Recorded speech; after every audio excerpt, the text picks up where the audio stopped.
kata yang punya logika. Bagi yang tidak punya logika, skip aja. Anies Baswedan harus diakui adalah raja dalam pencitraan. Saya nggak tahu apakah dia dibantu tim atau memang ini semua datang dari kepalanya sendiri. Tapi dia jelas jago banget membangun image tentang kehebatan dirinya. Ingat ya, dia bukannya berprestasi, tapi dia keren membangun kesan bahwa dia berprestasi. Yang terbaru adalah soal dia memperoleh gelar pahlawan transportasi. Dia baru saja dinobatkan sebagai satu dari 21 pahlawan transportasi oleh sebuah lembaga Jerman, Transformative Urban Mobility Initiative atau TUMI. Dalam jajaran 21 Heroes of 2021 itu, ada pula nama Elon Musk, CEO Tesla dan orang terkaya di dunia. Jadi kesannya sih hebat banget.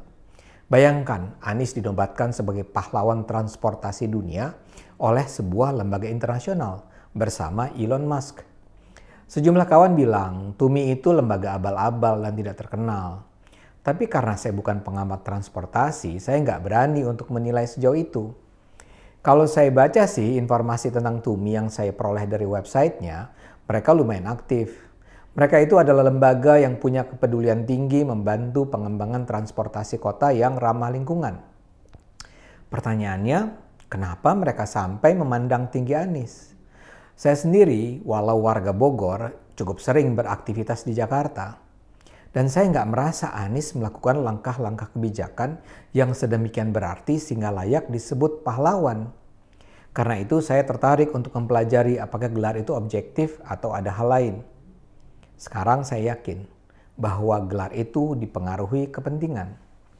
Setelah saya pelajari, saya tiba pada temuan bahwa TUMI memiliki hubungan kerjasama dengan lembaga lain bernama Institute of Transportation and Development Policy atau ITDP. Dan si ITDP ini adalah lembaga yang dibayar sebagai konsultan pemerintah Anies. Dan jajaran pimpinannya di level Asia Tenggara dan Indonesia memang punya hubungan khusus dengan Anies. Jadi sangat bisa dipahami kalau TUMI mendapat rekomendasi untuk menganugerahi gelar pahlawan pada Anies berdasarkan rekomendasi dari ITDP yang sangat berkepentingan dengan image Anies dan memang menjalankan proyek yang dibiayai pemerintahan Anies. Sebelum tiba pada gambaran tentang kolusi ini, mungkin saya kembali dulu ya pada soal kejanggalan alasan pemberian gelar pahlawan pada Anies. Seperti saya katakan, saya bukan ahli transportasi. Karena itu saya merujuk saja pada penjelasan Dedi Herlambang, Direktur Eksekutif Institut Studi Transportasi dalam tulisannya di kompas.com. Dedi menyebut sejumlah kejanggalan yang saya tidak akan bahas semua. Saya akan pusatkan saja pada sejumlah hal yang terang benderang bagi warga awam seperti saya. Pertama, Anies dianggap sebagai hero oleh TUMI karena dinilai berhasil membangun jalur sepeda sepanjang 63 km. Ini dianggap penting karena TUMI memang mengkampanyekan sepeda sebagai alat transportasi utama yang hemat energi di kota. Masalahnya kalau kita ikuti analisis Dedi, program bersepeda di kota yang diterapkan di Jakarta jauh dari memadai. Memang semakin sering kita melihat orang bersepeda, tapi fungsi sepeda masih banyak digunakan hanya sebagai wisata dan olahraga. Bukan digunakan sebagai sarana transportasi utama untuk beraktivitas di kota, misalnya ke tempat kerja. Mungkin akan ada yang berkilah bahwa kita tidak bisa menilai itu di era COVID karena warga bekerja dan belajar dari rumah. Buat saya justru karena itu, kita tidak bisa menilai keberhasilan kampanye sepeda itu sekarang. Ditambah lagi, sarana bersepeda di Jakarta itu sendiri masih belum memenuhi standar keselamatan. Banyak jalur sepeda tersebut masih sementara dan hanya dibatasi oleh rubber cones. Bila pembatas itu tidak permanen, itu akan membahayakan pesepeda karena dapat terserempet atau tertabrak kendaraan bermotor. Sebagai pengendara mobil, saya sendiri sering khawatir melihat para pesepeda yang berada di jalan yang sama dengan kendaraan bermotor. Saya akan sangat berhati-hati jangan sampai membahayakan mereka. Tapi bagaimana dengan pengendara kendaraan bermotor lain? Apalagi kalau nanti kondisi lalu lintas sudah kembali normal. Selain itu, menurut Dedi, parkir sepeda di stasiun-stasiun pun masih belum ada. jalur sepeda di jalan-jalan utama seperti koridor Sudirman Tamrin juga sampai saat ini masih belum terbangun. Kejanggalan lain adalah Tumi menilai Anies berhasil mengembangkan Transit Oriented Development atau TOD. Padahal TOD masih dalam tahap pengembangan, belum diterapkan. Jadi lagi-lagi belum bisa dinilai. Lantas pula, Tumi menilai transportasi umum DKI Jakarta berhasil. Padahal faktanya masih jauh dari berhasil, mengingat mayoritas warga masih memilih menggunakan kendaraan pribadi. Hanya 20% yang memilih transportasi umum. Lalu, Anies dianggap berhasil menerapkan kebijakan bus listrik. Padahal faktanya bus listrik baru tahap uji coba.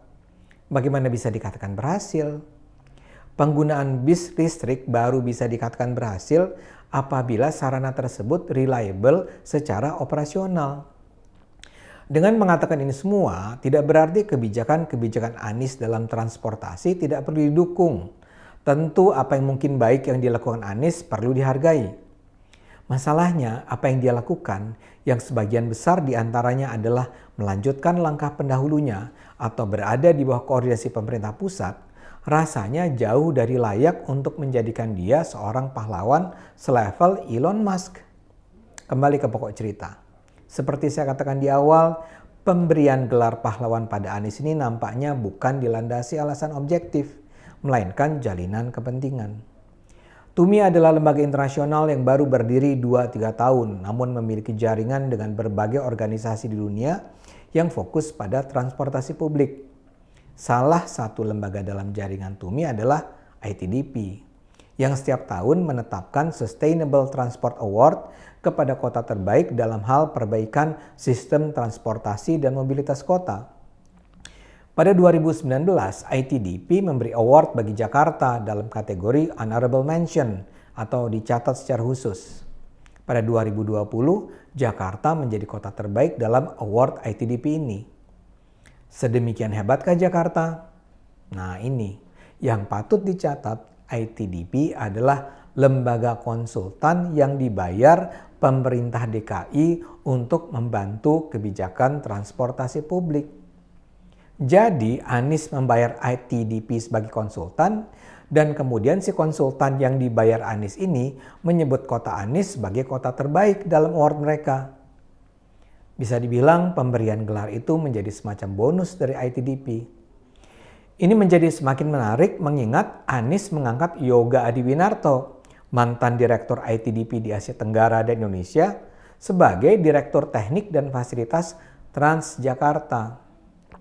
Lantas pengganti Yoga di ITDP Asia Tenggara adalah Faila Sula yang juga berasal dari Indonesia. Barangkali bukan kebetulan kalau Faila juga lulusan Universitas Gadjah Mada asal kampus Anies. Jadi ITDP adalah lembaga yang berkepentingan dengan kesuksesan Anies.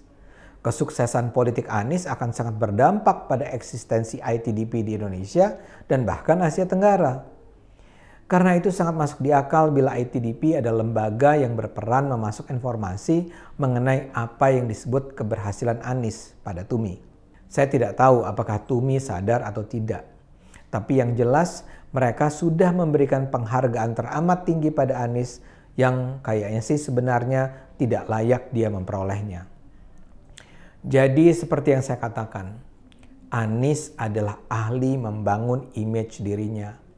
Dan ini bisa terjadi karena dia nampaknya bisa menjadikan mereka yang berutang budi padanya untuk melakukan hal apapun untuk membantu kebesarannya. Jadi benarkah Anies adalah pahlawan? Saya sudah beberkan informasi yang saya tahu. Nilai saja dengan akal sehat. Mari terus gunakan akal sehat. Hanya dengan akal sehat negara ini akan selamat.